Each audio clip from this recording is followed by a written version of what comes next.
I'm Kenton Claremont, and you're listening to the Train to Hunt podcast. Dude, there he is. He's coming in.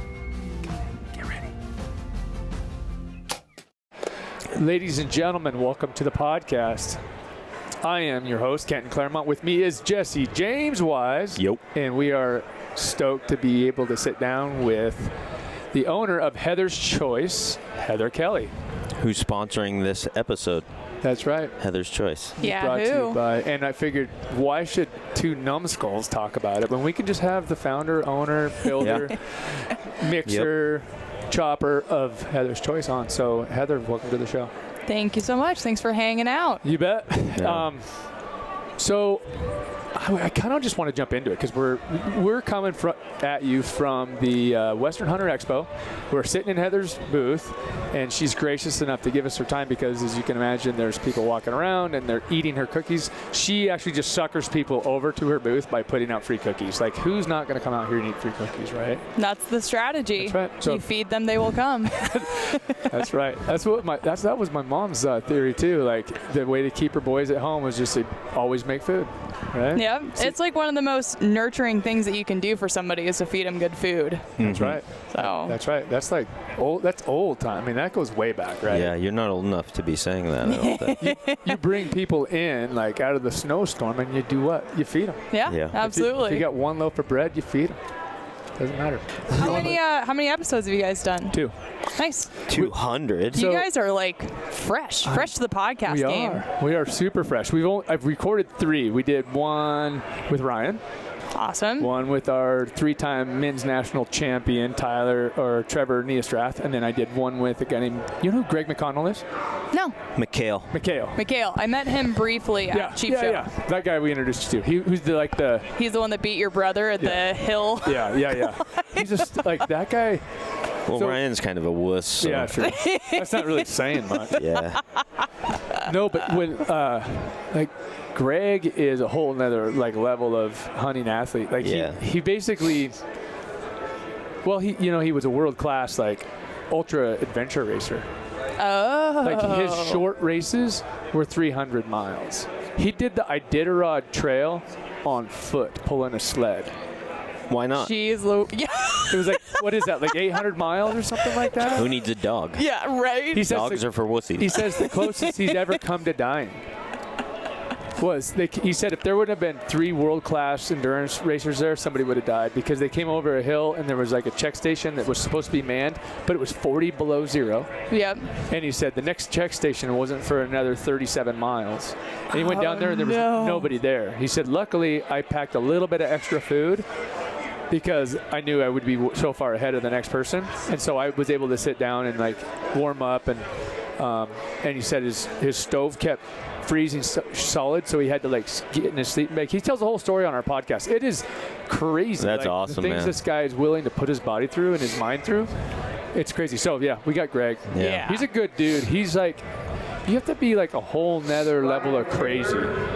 I was pretty impressed the brief interaction I had with him. I guess he's a fully plant-based athlete. He said that he's fully vegan, and I was like, wow, that's impressive. You know that he's putting some time and effort into planning that food out It's just his to wife. stick with it. Oh, really? He said, dude, I don't plan anything. It's all my wife. Oh, what? I was like, wait a minute. You're That telling makes me sense. that you get less than 5% of your caloric intake is from meat? He said, he goes, he says about 5% a week maybe. And I said, but dude, you kill 13 big game animals a year. Where does that meat go? And he's like, well, I just feed the village basically. Yeah. And he said, we keep as much as we can eat, but he said he just feels so much better on a plant-based diet. That's awesome. Which is great, right? Yeah, to each his own. Absolutely. And we're just, the fact is, we're not all meant to be huge meat eaters. Not all of us. Some of us just we're not made that way. So Don't tell Steven all of that. okay, so Heather, what I've known you for a little bit, but I don't know a whole lot about you. I do know a few things. I know that you were a college rower. Yep. And that you are a licensed nutritionist. Close. Okay. So I have a professional certification in eating psychology. So that's Gotcha. my most, qualified. Even better, honestly. Like to know why people eat has got to be fascinating. Oh, it's so fun. We'll get into that, but I do want you to cover real quick for our listeners. I want to get to know, like, Heather, say from age, say 14 to like age 20. Sure. So 14, what was I doing? I was a little snowboarding brat. So I grew up in Girdwood, Alaska, and on a good day I could snowboard all the way home, which was awesome. No way. Wow. Yeah, so I had kind of the dream scenario growing up where I was just snowboarding all the time and being outside and loving being in Alaska. And then I was getting ready to go to college, and I was recruited to actually start rafting in Girdwood. So there's a raft guiding company out there, and I was looking for a summer job, and I got on the oars, and I was terrible at it. I was so bad at it. I could not get this raft across this lake and get it into the river and like keep it in the current. And I just remember that summer going home and crying at the end of every day, like, I'm never going to be a raft guide. No way. And then finally I just stuck with it long enough that ultimately rafting has become my favorite sport. And if you could just put me on the water every day, I would be happy as a clam, and there's nothing I would rather do than row boats. No. So from there I ended up shipping off to college at Western Washington University, and I was recruited for the women's rowing team, and they had already won 2 national championships, and by the time I graduated we had won our 6th consecutive national championship, and it changed my life. And you hear people all the time are like, oh, the college 15, like, it's really tough. I think I dropped 15 pounds when I got to college because I started rowing and just loved it. Loved everything about it. It was so freaking hard, but so fun. And so that's really at what point I feel like I became an athlete, is when I went off to college and just let myself get completely obsessed with crew. And so somebody actively, like, recruited you, said they saw you. Were you recruited from Alaska? Like, you were at Alaska, someone called you from Western Washington and said, come to Western Washington and be on a row team? Or did you go to Western Washington and then someone said, that girl right there needs to be on a row team? Yeah, it wasn't even that glamorous. I actually met a girl who was about, 4 feet tall. And Not a she's rower. like, not a rower. She was a coxswain. So she's the little person that sits in the boat. And I think she looked up at me enough to where she was like, you could probably row. And you were like, not a raft, right? Yeah, totally. So yeah, I honestly didn't have the athletic background to have really been qualified to be a college athlete, but I think that that's why I loved it so much, because it was so new to me. Yeah. Where like a lot of high school athletes, when they get recruited, they're like, man, I've already trained my butt off. Like, I want to just drink and party and like kick my heels up. Where for me, suddenly having the discipline of getting up every morning at 4:30, rowing from 5 to 7, doing 2-a-day workouts, it was so novel that, like I say, I just freaking fell into it head over heels. I bet that's a good point, in that most kids that make it to the college level athletically, number one, they go into it with a certain amount of just expectations, right? And they could at that point they could be burnt out, and they get to college. I don't know how many kids, playing college baseball, I bet that there was probably at least 10 kids a year that would just quit. Yeah. Because they'd show up and we'd start baseball, and by the fall they were like, you know what, I'm done with this. Like, this is stupid. I don't have anything left to prove. I was whatever. And for you to just show up in college and basically start your athletic career at that level, that's just awesome. That's got to be like finding a new, like, I don't know, like just a new toy, I guess. Awesome. And that's where that's why I think I let myself get so obsessed with it. I feel like when I look back at my college years, I was an athlete first and a student second. Yeah. Because it was so new and it was so novel and it was so hard. And I remember as a freshman, I could not run a 5K to save my life. Yeah. Like legitimately, if I wanted to go out for a 5K run, I'd have to stop, I'd have to walk, it would take me forever. And then by the time I graduated, I could go run 10 miles at a good steady clip, and that would be my second workout of the day. Yeah. So I feel like my college years were some of the best in my life because I got to solely focus on being an athlete, which was really fun. That's awesome. That's amazing. So at what point, okay, you graduated. Let's start there. So you graduated, now what? That's a big thing for college athletes, because you had a team that I assume you were training with, and it's like changed your life, which athletics and college athletics specifically can do that. It can change your life. And unfortunately, a lot of us get wrapped up in our identity in that, right? Like, this is who we are and this is what we're good for, and like, I love this part of my life. And when that's gone, how did you deal with that? Man, it was not graceful. So I remember right before I went to nationals as a senior, I was learning about the paleo diet for athletes. And I had picked up Lauren Cordain's book and Mark Sisson's book and was just sort of getting really excited about this whole hunter-gatherer diet. And I waited until after nationals to really try it on for size, because I had heard that there was this fat adaptation phase and it was going to take some time.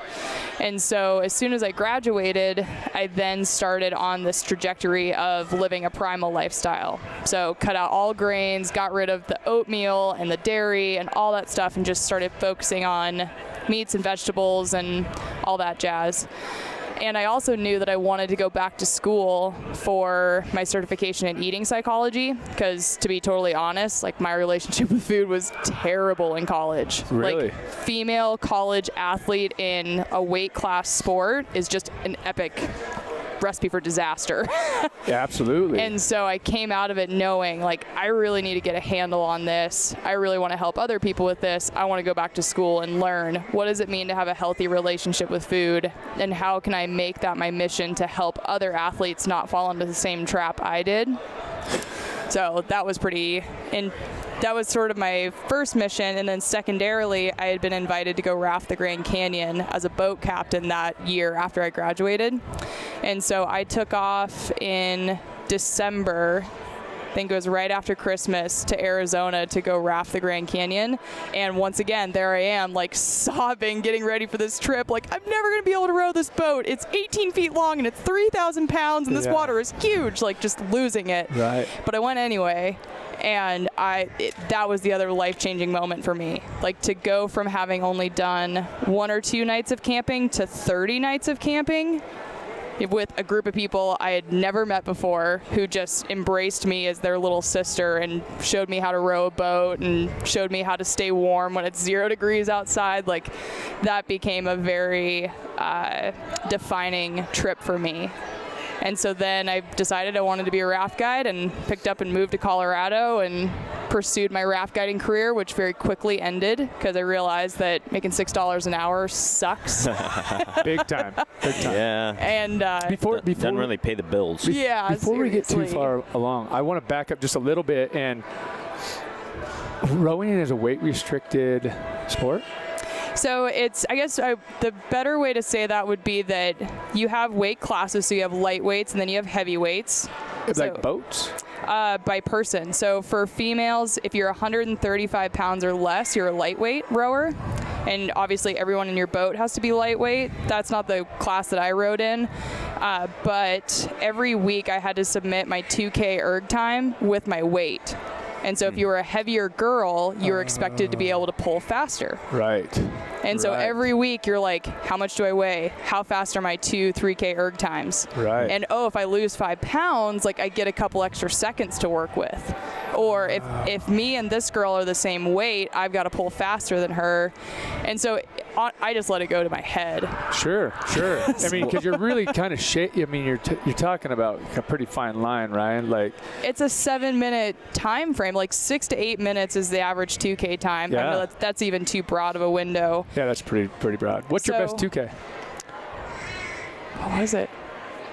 And when you're talking erg time, are you talking Yeah. about like a concept 2? Mm-hmm. Like that kind of row? Yeah, I want to say like 6:51 or something. Now, Jesse, have you been on a rower? I was going to ask. I've been on a rower, but I'm not. I'm here to tell you that 6:51. Is pulling. You got to pull, baby, and you got to pull hard for I could probably. Awful. It is awful. It is awful. Those 7 minutes are the worst 7 minutes of your life every time. For sure. I've done the 2. It's like the 2K test. Like, I've done it like three times, and every time I'm like, I'm never doing it again, ever. Yeah. Like, it's honestly way worse than sprinting a 400 meter. Like, so 6:51 that's admirable. I mean, you're killing it. But back to your point, you basically were in competition with these other girls, and if you weighed X, you had to pull X. And if that didn't add up, you might not be in the boat. Exactly. And there's only 8 spots in the boat, but there's only 4 starboards and 4 ports. Gotcha. So if you want to sit in that varsity 8 and you row on the port side, you basically need to be in the top 4. You got 4 spots. So Wow. And how often would you say you were in that one of those spots? I rowed in the varsity 8 my junior and senior year. So your last couple of years you were in there, but you trained all 4 years. And did you ever get a seat with like your freshman year? My freshman year, I didn't go to nationals. And then that's what happened. So I went to the nutritionist at my school and I said, hey, I missed the varsity team this year. Yeah. I really want to make it next year. What should I do? Okay. And so she grabbed my wrist and took a measurement. She looked at my 3-day food log and she said, well, you should probably be down about 15 pounds.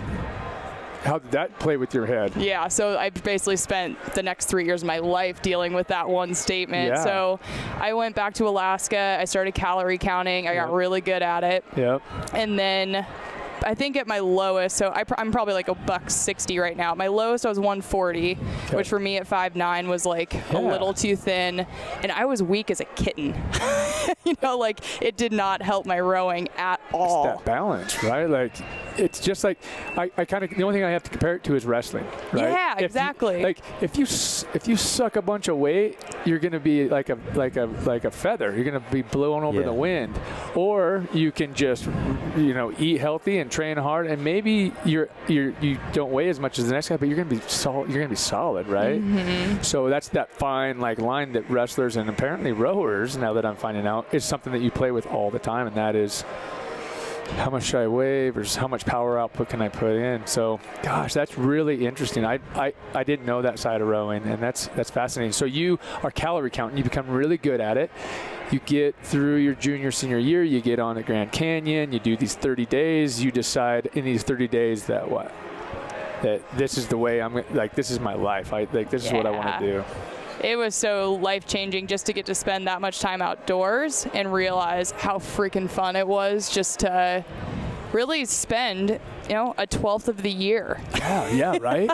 Just outside completely, like no support. You have to be so self-sufficient. You have to be able to keep your composure. You're dealing with a group of 16 people, so there's all those group dynamics, and I just decided that if I could, every single year I would go back to the Grand Canyon as sort of my holy grail, that place where I kind of tap into the energy that I need for the rest of the year. Just so you know, would you say being self-efficient, dealing with a big group of people, those things are terrifying to most people. You understand that, right? Like, I don't want to be self-efficient. I don't want to rely on other people. I don't want to be on and you're just like, I'm digging it. Like, this is it. Like, I would say that the thing that I find the most, and I'm not trying to make this podcast about what I think, but simplicity, there's a lot to be said about simplicity, right? Yeah. And I think that when people are able to be introduced to just a few nights out where you're thinking about food, water, shelter, water, shelter, and then you have some fun, that you realize that life is actually better when there's less shit to think about, right? Yeah, and you get into a rhythm with it too. Sure. And that's what's so nice. I think one of the things I love the most about being outside and going on these multi-day trips is getting back into a good night and day rhythm. Like, you wake up with the sun and you go to bed when it's dark. Amen. That's cool. Yeah. You forget about that with all this artificial light. You can stay up all hours of the night, or you can sleep all day, where if you're in the backcountry, you don't necessarily do that. No. You might stay up an hour or two after dark, but then very quickly your body says it's time to shut it down. No artificial light is amazing how fast your circadian rhythm can be reset with no artificial light. Even if you have a little headlamp or whatever, but you can only sit in your headlamp for so long. But it's true. Awesome. So campfire, man. Yeah, campfire. Exactly. You gotta have a campfire. What is it about a campfire? Yeah, I love it, dude. Jesse and I went hunting this year, and we sat around that campfire for, as long as we could basically throw sticks on it, Yeah. not have to get too far away from it. Yeah, because it And, was nasty and wet and wet, snowy and And we just sat Yeah. there in the cold, like and when you're cold and you're just wet and miserable and stuff, and it's just like once that first flame hits, it's like you just look at it and you're warm. and it's mesmerizing. It right? is. It's just you just sit there and you just sit there and stare at this dancing fire. What are it's fire and water, and there's something else that people can spend watching other people work. Those are the three things that people can spend all their time watching. Really? watching other people. Fire, fire, water, other people work. I don't know about the other Is that people why? working. Is that why guys always gather around like the truck that somebody's in it? Yeah, like Construction what you got sites. going there? government workers. Hey, it looks like you're replacing or something. Like, we just kind of gather where work is being Yeah. done. Yeah, like That's- watching ants. Look at them go. Exactly. Yeah, the toil, man. It's just we're all made to gawk at toil. Yeah, crazy. So at what point, so you get done with this rafting trip in the Grand Canyon, and I mean, now what? I mean, are you going to hit the workforce? You said you wanted to be a rafting guide. You decided you were going to be a rafting guide. Did you become a rafting guide how long did that last, Heather? I ended up moving to Colorado and picked up a job there. So I got done with the Grand Canyon in February. Okay. Went back to Alaska, loaded everything in the back of my pickup truck, and then caught the ferry from Haines to Bellingham, which was a 3-day boat ride, and said, I'm moving to Colorado. I'm going to go get a job out there. And I didn't get hired on until about May, and by late June, July, I quit because I realized how freaking dangerous it was. Really? It was a really high water year, and I had multiple days on the water of, flipping a boat and 7 passengers are suddenly flying downstream and they don't know how to swim, and you're just like, this sucks. Yeah. I'm basically taking 2 or 3 trips a day and putting people's lives in danger, and they're putting my life in danger, and I don't want to do this for $6 an hour. Yeah. So I ended up quitting, and at that point, I had joined a CrossFit gym in Fort Collins. Okay. And my coach, owe him my life for kind of getting me started on this path, but he basically said, yeah, I'll take a chance on you. Start doing nutrition coaching for my athletes. And that's where I started my first business, doing cool. sports nutrition and eating psychology. So I did that from 2011 until, I still kind of do it now. Whenever somebody needs help, I'm happy to lend a hand and either talk to them about their relationship with food or their performance nutrition. And that was very defining of, okay, I'm going to start my own business. I need to learn how to collect emails and create a curriculum and do sales and deal with banking. And Yep. it was really, really fun, though. There's a lot more to being an entrepreneur than just, okay, I decided I'm going to work for myself now, right? Yeah. And people don't understand that how much goes on behind the curtain. I think that's interesting that you started. I'm really fascinated with this whole idea of this this nutrition psychology. And so what does something like that look like? If somebody was going to come in and get a consultation with you, what do you guys talk about? What are some points that you hit with people? There are probably some listeners out there right now that are like, yeah, I don't have the exact healthiest relationship with food. What are some things that you would talk to them about? Sure. So for people who definitely want to learn more, just immediately I'll do a plug for the Psychology of Eating Institute, and that's who I studied with. And I consider Mark David, who started the Psychology of Eating Institute, to be sort of the godfather of the whole idea and concept.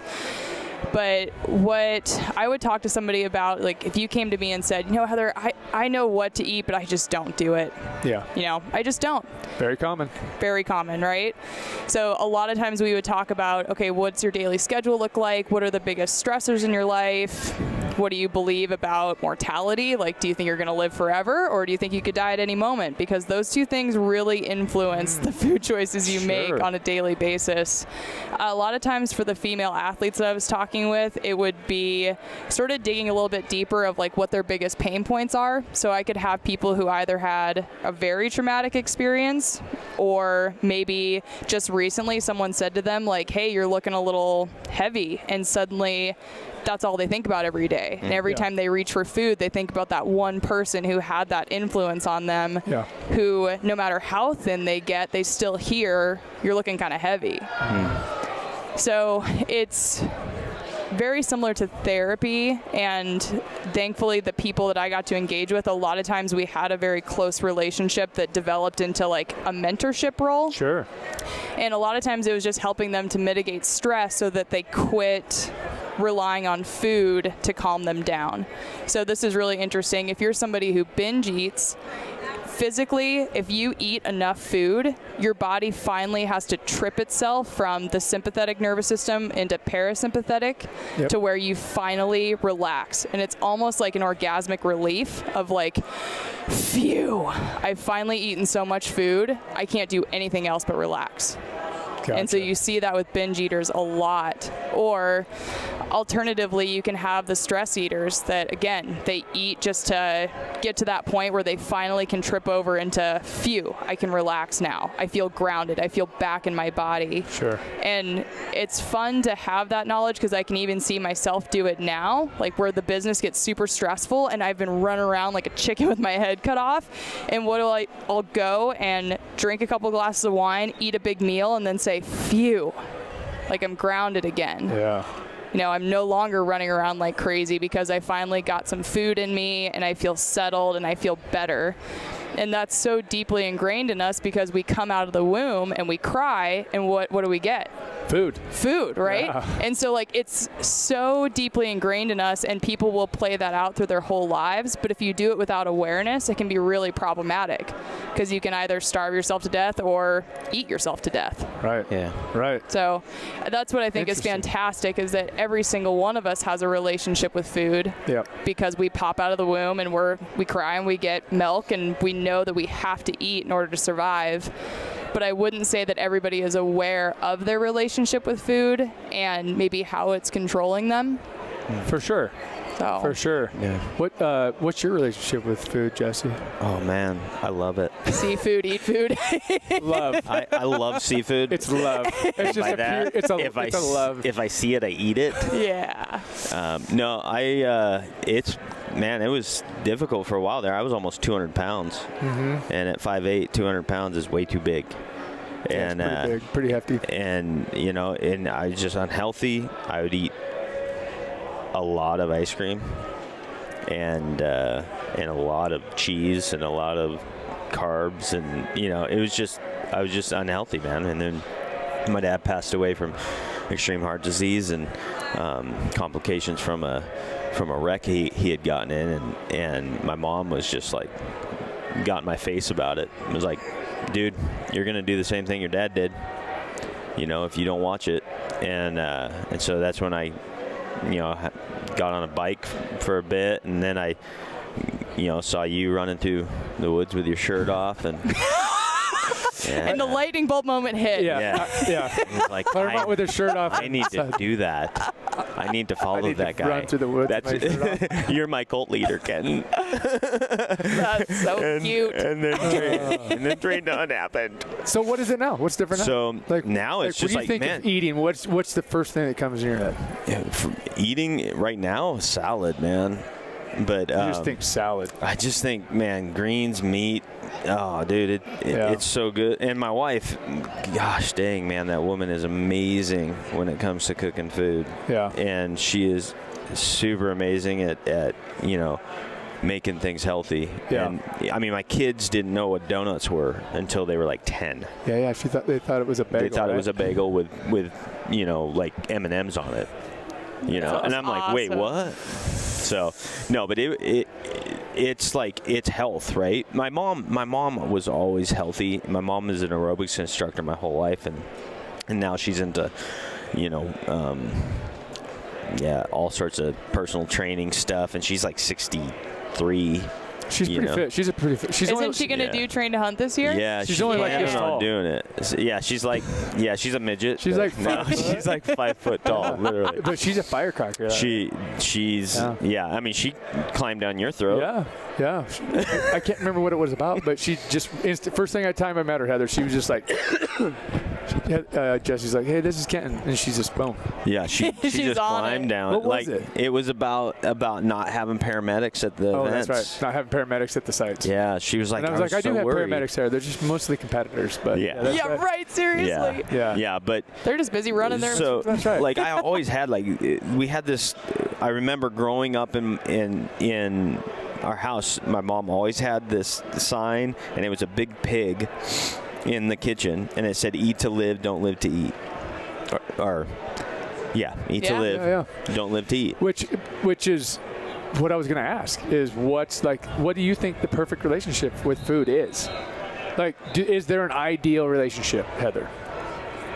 Man, see, I don't think that is separable at all from the relationship we have with people. So the first thing is recognizing, like, we need food to eat, we need other people, we need food to eat, we need food to live, and we need other people in order to live. Like, we need that social engagement. But there's a difference between recognizing that need versus being solely dependent on it. Like, food is not the only thing that makes me happy. This relationship is not the only thing that makes me happy. Yeah. My life is rich across every domain, and this is just one facet of life that I really, truly appreciate and enjoy. Okay. So. Interesting, because I only asked that because I'm thinking, oh, she's probably going to say, like, ideal relationship with food is I eat just so that I can Survive. So I can survive. I don't eat for taste. I don't eat for. I just like, because that's kind of how. I mean, it is a lot of how I eat. Like, food to me is nothing but fuel. Like, my wife has always given me a hard time about you must not have any taste buds, because I'll eat anything. Yep. Like, and I'll eat everything. And not that I don't enjoy more certain things. Like, I'll enjoy a really good steak more than I would like, just a plain spinach salad. So I have preferences, but for the most part, I think of as a type of fuel: fast burning, or slow burning, or protein, or this has protein. It has more protein. This is like a really fast burning carb. This is gonna last me 2 hours. This is gonna last me all day. I see that as sugar, and I go, whatever. Sugar's where I kind of like draw my line and say, sometimes it's okay to go over there. Yeah. You know what I mean? And the one thing I'll throw out there that, again, I think is so interesting that I learned from my training at the Psychology of Eating is that we are motivated to eat only by pleasure. So our brain is saying, wow, eating is a pleasurable thing to do, just like having sex, and that's why I'm motivated to do it. Like, we wouldn't have sex if it wasn't enjoyable, and we wouldn't eat if it wasn't enjoyable. Really? And so for a lot of us, if we don't get those wheels turned in our head of like, that was a good steak or that was a great salad, then we're left almost feeling like, wow, I don't even think I ate. It's almost like it didn't happen. Mm-hmm. And that's what's so problematic about people eating while driving or being distracted or eating really highly palatable foods like potato chips, because you never trick your brain into realizing, yes, I have eaten, I am full, I am satisfied, I can stop and go on to the next thing. Yeah. A lot of people just live in this continuum of, I feel guilty every time I eat, so I never get pleasure from it, but then I'm always hungry, and then I can't control my appetite, and it's vicious. Yeah, very But vicious. that's why I think that shit's so freaking interesting. I could geek on that all day, every day. So are you a very disciplined eater then? Like, do you have like it set out and you don't eat past a certain time, or like what's What's your relationship with food, Heather? Sure. At times in my life, it was exceptionally disciplined. Like in college, I would absolutely count my almonds. And I remember one time, like, this is how bad it was. I was so hungry because I was training twice a day, but I had allotted myself 1,800 calories. 1,800 calories, and you're working out twice a day? Yeah, putting in like 24 hours a week of exercise. So of course I was like dwindling really quickly. And I remember getting so hungry, and so I sat down with a bowl of oatmeal and just cried, like knowing how hungry I was and that I needed to eat, but I was so afraid it was going to make me fat that I was just sobbing. There seems to be a pattern here. I'm a big crier. Yeah. Whereas now it's so much easier to realize, like, okay, I'm going to be at this show all freaking day for 9 hours for 4 days in a row. What do I need? Good proteins, good fats, fruits and vegetables, tons of water, coffee. I'm good. Yep. And it's nice to be in that spot of realizing that my body needs fuel. I need protein. I need fats. I need fruits and vegetables, and I'll be fine. Yeah. Like now it's almost like a trust with my body of it's not going to let me down. Or it's going to let me know if I'm really screwing up. Yeah. And I think that's a really important place to get to, Heather, is that place of trusting. You framed it like trusting my body. My body's gonna let me know, or I'm a little more. I don't have to be hyper aware. Like, you don't look at something and go, the instant I take a bite of this, I'm gonna be fat. Yeah. You can just be like, I know that I need X, Y, and Z, and I'm gonna do X, Y, and Z, and then at some point, I'm going to be aware that I've had enough of X, Y, and Z. Totally. You know what I mean? I think it's a really healthy spot to get to, as far as relationship with food, is that you want to be able to trust that, number one, any one thing that you do isn't permanent. Like, you know, like you can have a piece of cake and it doesn't mean you're going to gain 5 pounds. You know what I mean? Like, yeah, it's more about consistency over time. Just like fitness, it's about consistency. It's about playing the long game, right? Yeah. Like, it's silly as it may sound, you know, like you just said, I know that I need X, I know I need protein, I know I need fruits and vegetables, I know I need to stay hydrated. If you can play in that arena 90% of the time, you're going to do good, right? Yeah. Absolutely. And sometimes when I walk through grocery stores or supplement stores, I'm like, man, maybe there's like all these supplements I should be taking. Like, it's so easy to get kind of caught up in that. And then I realize, not really. Like, if I can just stick to whole foods and I kind of know what works for me and I'm happy with where I am, then I can just keep doing what I'm doing. It's only just over time, if you come down with an illness or you start training for something super competitively, like if your lifestyle and your goal changes, absolutely your food can change with it. Sure, absolutely. Yeah. Okay, so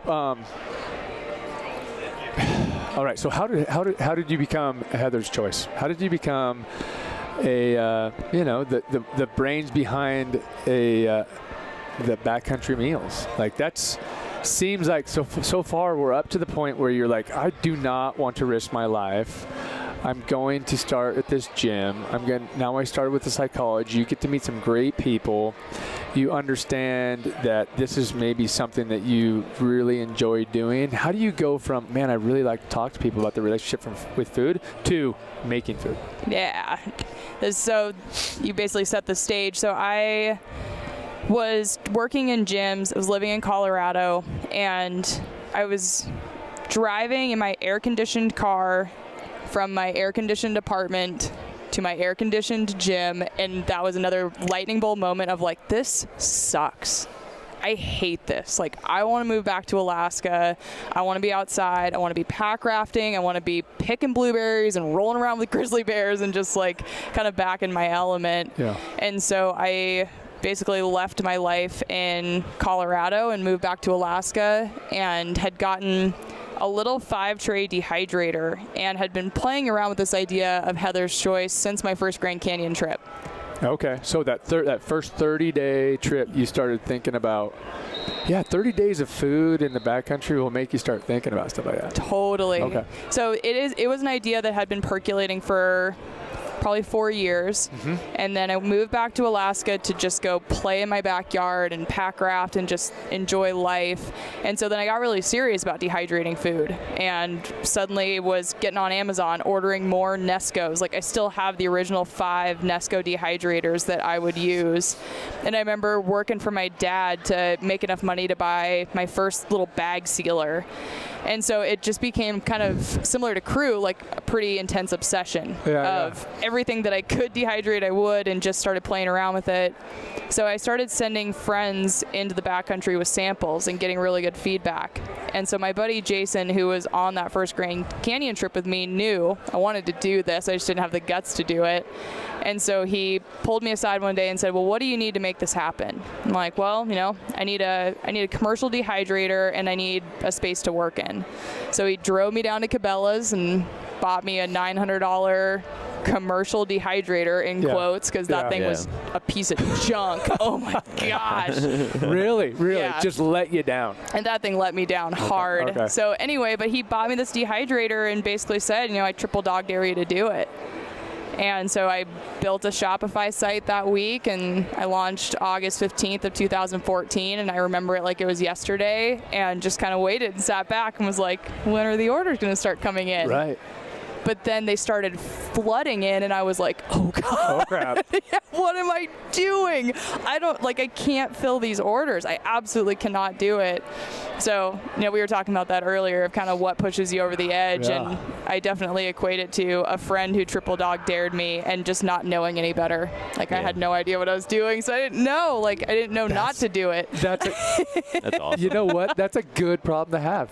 I can tell you that 90%, 100 out of 100 entrepreneurs would say, I wish I had the problem of holy crap, how am I going to fill all these orders? So there you are, you have all these orders, and you have a crappy dehydrator, and you're like, panic button. What am I going to do?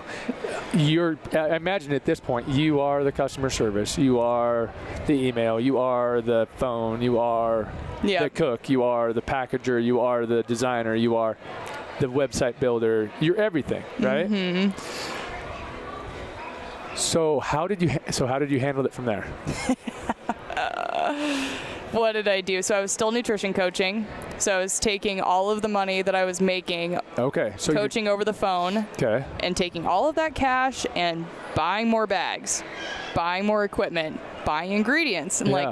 kind of funding this business that I had started. yep, And finally, so I started in August, and I would say by October, within 2 months, it was like, I can't do this.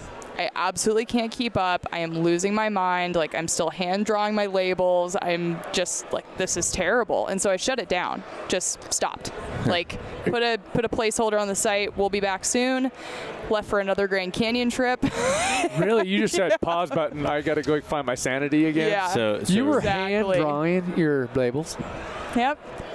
You were hand drawing them. So so anybody who got orders from between what day and what day, they have a hand drawn. Yeah, so August 15th, probably through the end of that year, you would have gotten a black coffee bag Yep. with a printed Heather's Choice logo and then my handwriting of lemon What it lavender is. packaroons, Mom's Paschetti. Really? Yeah, it was I think I actually have one of those. probably I think I do. You should probably so It's- freaking, yeah, you save should, it. It's the chili. It's the chili. You don't even need her to sign it. She already did. yeah. That's right. Okay, so pause. I gotta go find my sanity I again. gotta hit the reset button. And Yep. what'd you find out there? What did I find? What did you decide? Jesus. Yeah, that it was super scary, but I knew I wanted to come back and try it again. So I spent that whole spring hooking up with my buddies in Colorado and saying, hey, you guys have a kitchen. You guys understand the paleo diet. They run a paleo meal service. And I was like, can you guys help me? Because I can't find a kitchen back in Alaska. Yeah. And I don't have the equipment. Just a hood system that what we have now, it's a $70,000 piece of equipment. And again, I'm taking my $100 at a time and shoving it into the business. So I ended up contracting out pretty much everything to my buddies in Colorado and was so grateful because suddenly they had the ability to make the dinners, the breakfast, the packaroons, and it was Gotcha. awesome to actually have people who knew what they were doing in the kitchen, who were willing to help me. So that was in 2015. So June of 2015, the website went live again, and we started selling. And gosh, then all of a sudden, it was kind of like a dream scenario of okay, stuff is selling through the website. Somebody else is making it. This is cool. I can hang with this. But obviously, that was 3 years ago now, and a lot's changed since then, thankfully. Yeah. And recently, you've made. I mean, the obvious to consumer, to the consumers, your labels have changed. Yes. And that was just last year? Yeah, it was about a year and a half ago. So, that's what happened. So 2015, those guys started making food for us. That was awesome. And then I decided to start a Kickstarter, which, holy cow, like it makes my palms sweat just thinking about it, because we had decided that we needed to raise $48,000 on Kickstarter to get new bags. Okay. Because I had always known that I wanted custom-sized packaging that was short enough to put a spork in without getting your hand covered in food. Right. Right? Like, you didn't have to get a 12-inch spoon in order to get to the bottom. Gotcha. Yeah. and so I knew I needed custom-sized packaging, and so it was like, all right, let's crowdfund it. Well, with Kickstarters, a lot of times what you'll do is you'll set a goal of, say, 10 or 15,000. Yeah. Just to clear the hurdle, because if you don't clear that hurdle, you don't get any of the money. So whether you need $20,000 or $100,000, you need to kind of pick a realistic goal you think you can clear. Yeah. Well, I don't think I've ever done anything that was realistic, so of course I'm like, no, we need to raise $48,000. That's our goal. 48,000 on there, yeah. And over those 5 weeks, my boyfriend Brad, my friend Kayleen, and I just busted our tails to get people fired up about what we were doing. And we actually ended up raising $54,000, which was awesome. Nice. So we put in the order for the packaging. I went on another Grand Canyon trip. You like find yourself in the Grand Canyon. Yeah, I just go back whenever I can. And I came back and went to the Backcountry Hunters and Anglers Rendezvous On Devious. in April, and I don't even know why. Like, I can't tell you why I went to that event other than people had said, you know, like, you should really go. Yeah. And so I showed up there with my original packaging because the new bags weren't in yet. I didn't have any samples. I had like a dinky little banner, and everybody in that room just like swaddled me with open arms and was like, this is awesome. What you're trying to do is so cool. Mm-hmm. And I was completely floored just by like how warm of a response I had gotten from this community of people that I really didn't know much about. Yeah. And Brian from Grady Bowman walked up, and I was like, I think I'm supposed to meet you. Like, somebody said I was supposed to meet some dude named Brian. Yeah. And we recorded a podcast there, and once again, business just freaking took off again. And all of a sudden I was chasing it and trying to keep up. Yeah. So it seems to ebb and flow, but there tends to be these points in the business where, boom, there's this catastrophic event, and all of a sudden, like, we're up to the next phase of the business and trying to catch up and grow, and it's just been wild. Yeah. Yeah, I remember that. I remember walking into that because I was like, Yeah. Who do you want me to meet there, Kenton? Because Kenton didn't make it to that one, and he's like, you got to introduce yourself to Heather Kelly from Heather's Choice. I'm like, all right. And then I saw you standing there at the booth, so I'm like, walked up, said hi. Yeah, exactly. Yeah. That was the year that, I think it was either that year or the year before, that Ryan was like, hey, have you heard of this Heather's Choice from Alaska? Because he was just moved down from Fairbanks or whatever. She's doing this, she's doing these salmon snacks. She's doing all like these amazing meals. You got to try this out. So I order some and I check it out, and that would just happen to be the year that we did like 5 different sportsman's expos. Oh, really? And our main focus of our seminar was backcountry nutrition. And we were comparing all the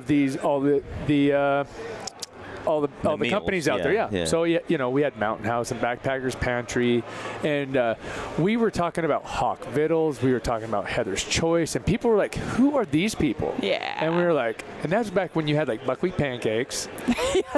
And like all we had the nutritional facts on were like the buckwheat pancakes and like maybe the salmon chowder or like maybe 1 or 2 dinners. And we're like, look, Heather's brand new, but she's coming out with these things. These things are coming, so you should keep your eye out for Heather's Choice.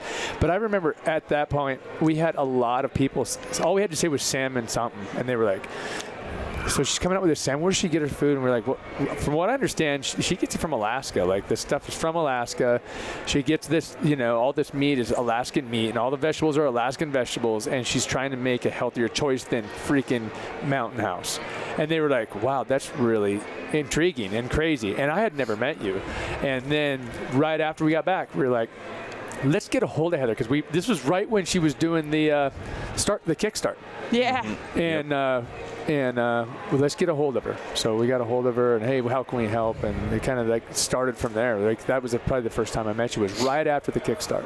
Probably. 'Cause I remember I was sitting on my computer at a coffee shop in Anchorage, and I think you called, and you were just like, hi, Yeah. what can I do to help? Yeah. And I was like, oh Who my are gosh, you? these people are coming out of the woodwork to help me. Like, how freaking cool is this? And yeah, just like you said, like that was the ultimate goal, was to do everything in Alaska. And then outsourcing to Colorado was like the surefire way for me to like keep the business going. Yep. But now it's been 3 years and we finally have everything back in Alaska. Sweet. And let's, I know. you know what? Let's talk specifically about your products, because you have everything from macaroons, which I call your cookies, and like you got everything covered from breakfast to dessert. So, but talk about what you have and kind of how you decided that was a good idea for a backcountry meal. Totally. So we do our buckwheat breakfast, which is a hot cereal. And the reason I chose buckwheat is because buckwheat is actually a seed and not a grain. And again, my nutritional background was in paleo nutrition, so I was always looking for ways to stay grain and dairy free. And so you'll see that across our whole menu. And so I started with buckwheat as the base, and it added hemp and chia and dried fruit and spices, and created this really hearty hot cereal option. Knocked it out of the park. Thank you. Yeah. So that's super fun. We make that up in Alaska at our new kitchen, and it's a dry mix. So that's one of the easier products that we can do.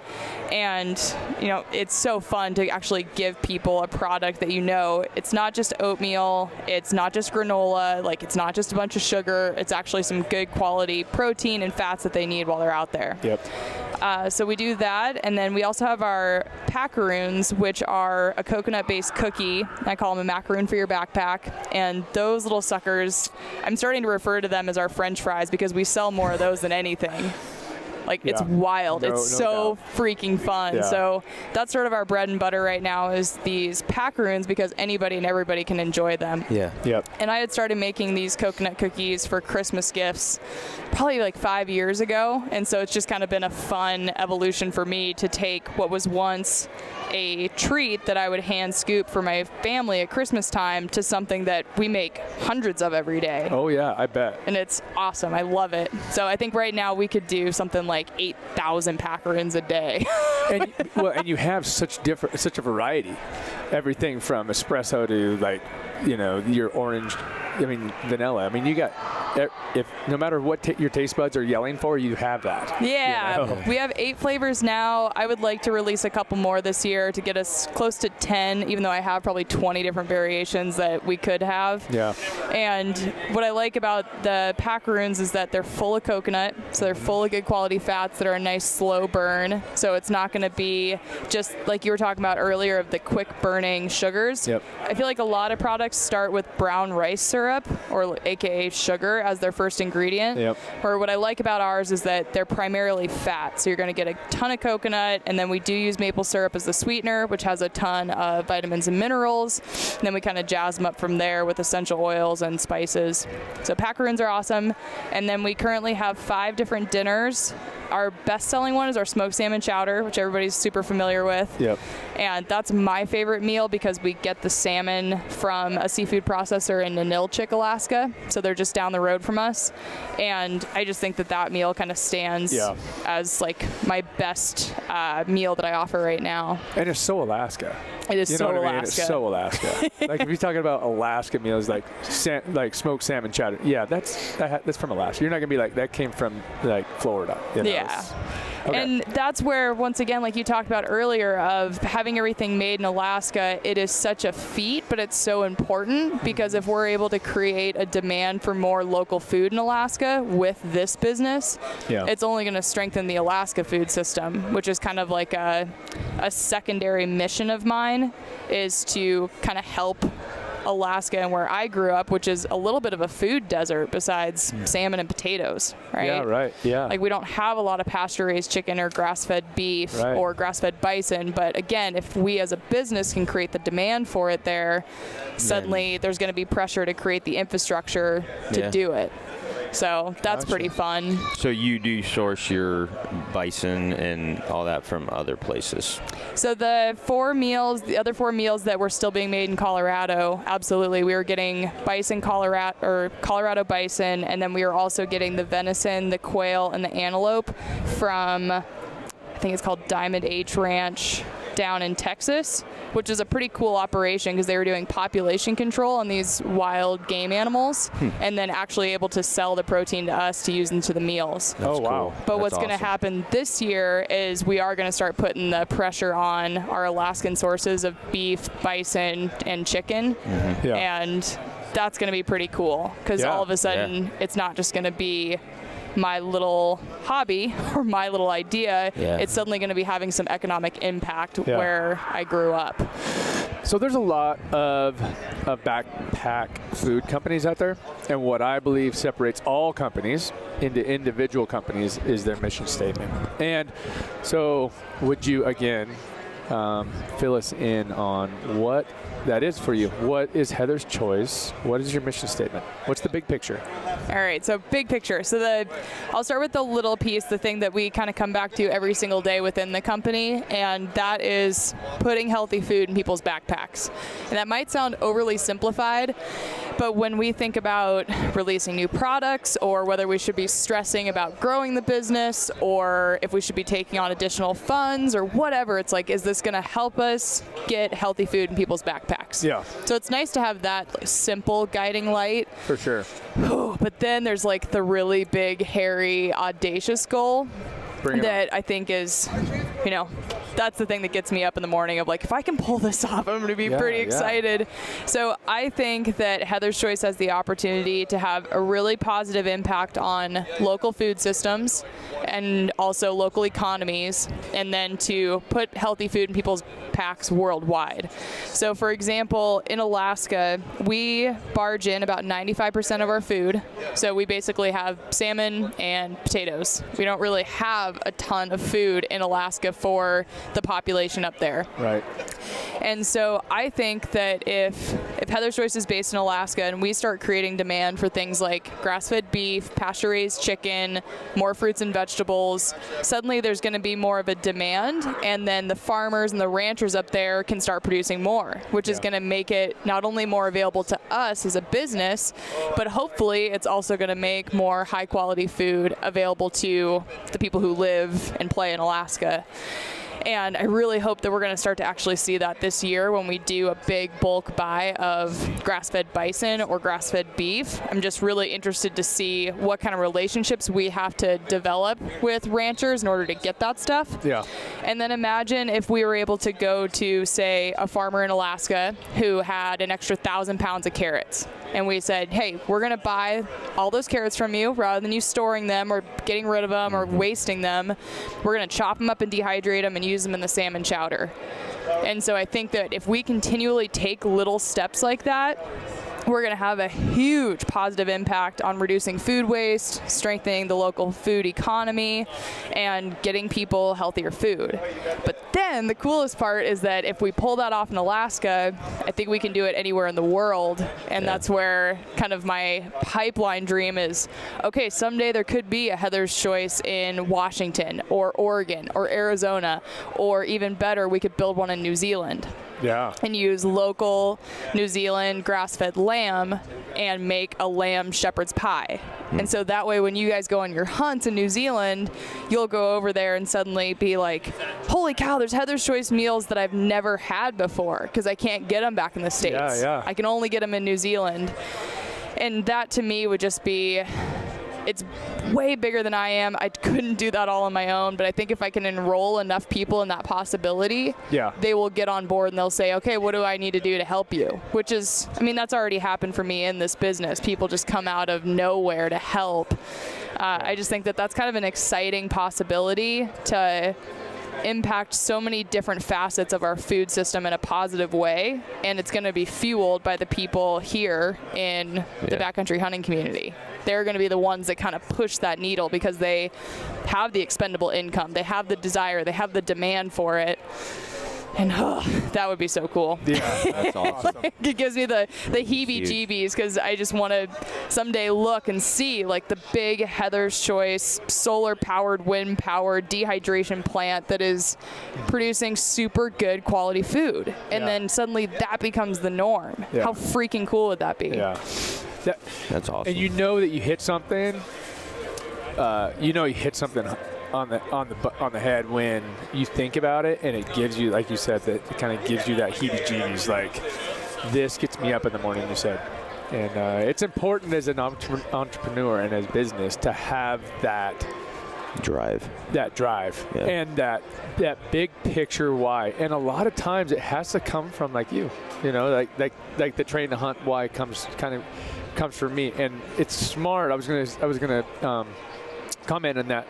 The big company picture has to be simple, right? So everybody can jump on board. Like, okay, if we screw everything up, as long as we're doing this, we're okay, right? And putting healthy food in people's backpacks. So if you're like, okay, if we screw everything else up and we're still putting healthy food in people's backpacks, we're not completely a disaster. Yeah. But as far as like the overall like CEO style of like big mission stuff, that's cool. And you hit it when you feel like that. It's like I know what you're saying. It's the big picture stuff for anybody who owns a business. And if you don't have it, you quit a long time ago. Yeah, because this is not an easy way to make money. No. Oh, heck no. With college education, I mean, you can make money anyway. But it's a calling, right, Heather? Like, I don't know about you, but I feel like train to hunt is God's calling for me.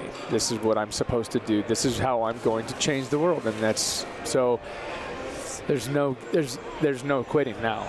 There's no quitting. It's like the ball is rolling. There's enough momentum. This train is rolling down the tracks. I would venture to say Heather's choice is very similar. Like, it's rolling down the tracks. It'd be tough to really stop. Like, if you were like, I'm done, somebody would be like, no, I'll take it and keep running with it. So, like, you're going to either run with the ball and make it what you want it to be, or somebody else is going to take it and make it what they want to be. And this is your baby. Like, you're not going to give it to somebody else, Yeah, I struggle with that because I know that there's a lot of other things that I want to do in my life. Yeah. Like, I would like to go back to having the free time to go on more adventures and to just do a variety of different things. But I think that's Heather's Choice can still enable me to do that. So if I play my cards right, I'll be in position to have created a business I'm really proud of, but then additionally have the freedom to get out there, do trips, travel the world,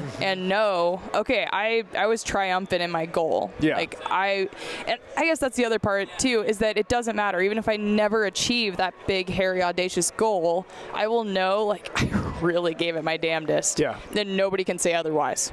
No. No, and really the gold isn't at the end of the rainbow, right? It's the journey to the end of the rainbow. Like, the gold is the journey, and people need to understand that there is no such thing as failure. There's only do and do not, right? Yeah. Like, I know it's, who said that, Yoda or something like that?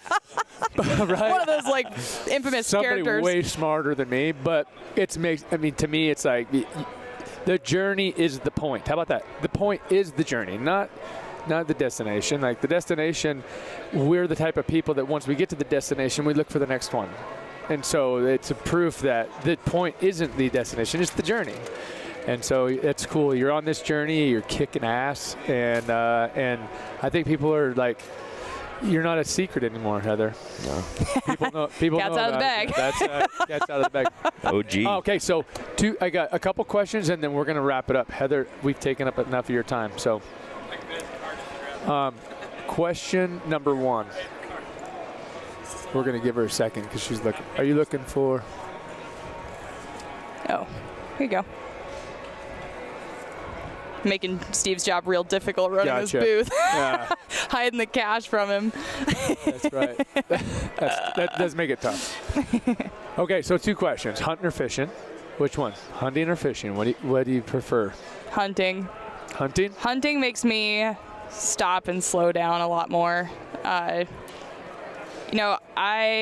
The trips that I've gone on with Brad hunting have just been, it's a different way to relate with wilderness, where a lot of times I'm just powering through, like going from point A to point B. Yep. Where with hunting, you're required to just sit and hang out and like make yourself comfortable. And I really enjoy that. It really forces me kind of outside of my comfort zone in the sense that I have to relate to my surroundings in a totally different way. Yeah.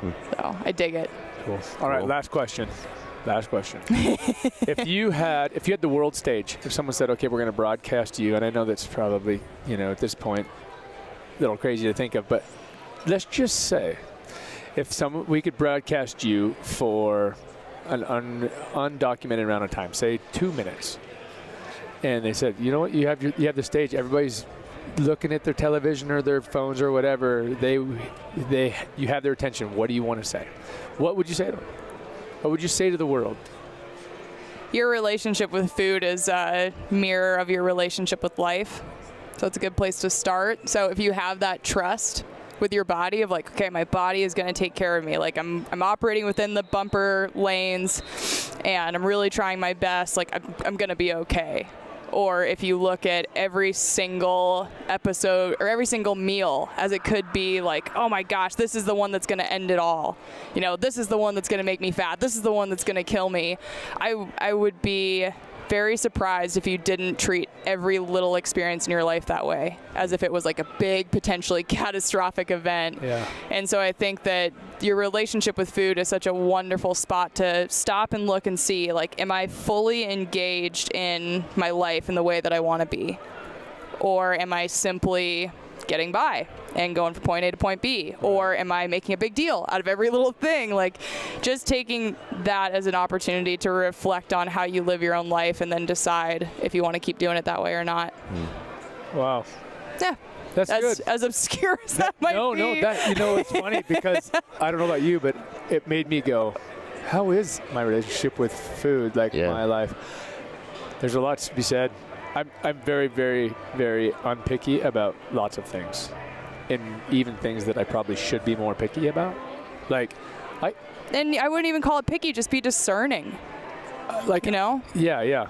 Just like say like yes or no. I don't like that. Right. Don't do that. Right. And most of mine are like, I could take her or leave it. I could take her or leave it. Well, what do you think about this? I could take her to leave it. So that's interesting that it just kind of like, maybe there's something to that, like, for sure. Yeah. I think that just creating a sense of intrigue for people is what I would want to do more than anything. I wouldn't want to get up on stage and be like, I know best and you need to hear me roar. It's like, have you thought about blah? Yeah. That's good. You know what? That's a good way to end the podcast right there. Well, you've really encouraged me, Heather. I'm going to quit my job and I'm going to start Jesse's Meals. So same with everybody. So that guy. I know, seriously. Get in line. Do you ever get this thought in your head? Because I do. That people look at you and go, "Oh gosh, if she can do it, I can do it." And you're like, that's why so many are popping up. Like, oh, if Heather did it, then I can do it over here, and I can do it over here, and I can do it over here. Or do you think that? Yeah, they basically don't even know or even haven't even thought about Heather's choice. Like these new businesses. You know what I'm saying? Yeah, I do, and I'm trying to like really. Like, oh, Heather came on the scene and she did well. Well, I didn't realize there was room in this bucket for another food company, but apparently there is. Guess what? I'm going to jump in here too. Yeah, I honestly don't give myself credit for like inspiring somebody else to start. If anything, I think that other people look at what I'm doing and from the outside, they're like, gosh, you've really made it. And I'm like, dude, if you knew how freaking hard it is. They do. I guarantee you. I promise you. People look at this and look at your label and look at your website and listen to you talk and they go, man, she's made it. Like, I would switch places. I really wish I had what she had. Well, and I think we could all sit back and look at our lives and say, like, yeah, we actually really have made it. Like, you have beautiful kids and a great relationship, and you have like a bajillion chickens, and I have a cute dog, and like, in a lot of ways, it's true. We have made it. Yep. So. Fact. Absolutely. All right. Cool. Heather, thank you so much. Thanks for spending some time with us, having some laughs, and let's eat. Let's eat.